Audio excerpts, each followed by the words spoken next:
गेवराई तालुक्यातील शृंगारवाडी फाटा येथील बालनंदनवन इंग्लिश स्कूलच्या वसतिगृहातील विद्यार्थिनींचा संशयास्पद मृत्यू. सखोल चौकशीसाठी नातेवाईक आक्रमक. चौथीच्या वर्गात शिकणाऱ्या चिमुकलीच्या मृत्यूने कुटुंबीय आणि नातेवाईकांवर कोसळला दुःखाचा डोंगर. बीडच्या गेवराई तालुक्यातील शृंगारवाडी फाटा येथील बालनंदनवन इंग्लिश स्कूलमधील वसतिगृहात असणाऱ्या 10 वर्षीय विद्यार्थिनीचा संशयास्पद मृत्यू झाला आहे.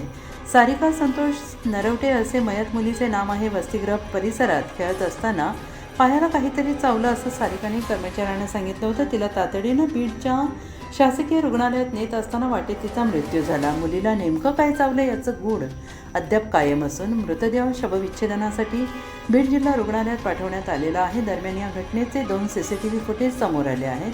एका फुटेजमध्ये ती इतर मुलींशी बोलताना, दुसऱ्या फुटेजमध्ये 2 कर्मचारी तिला खोलीत घेऊन जाताना दिसत आहेत. वसतिगृह प्रशासनाच्या निष्काळजीपणामुळे हा प्रकार घडल्याचा आरोप नातेवाईकांनी केला आहे. दरम्यान चौथीच्या वर्गात शिकणाऱ्या चिमुकलीच्या मृत्यूने कुटुंबीय आणि नातेवाईकांवर दुःखाचा डोंगर कोसळला आहे. या प्रकरणाची सखोल चौकशी करून दोषींवर कडक कारवाई करण्याची मागणी करत नातेवाईक आक्रमक झाले आहेत. पोलीस या प्रकरणाचा पुढील तपास करत आहेत.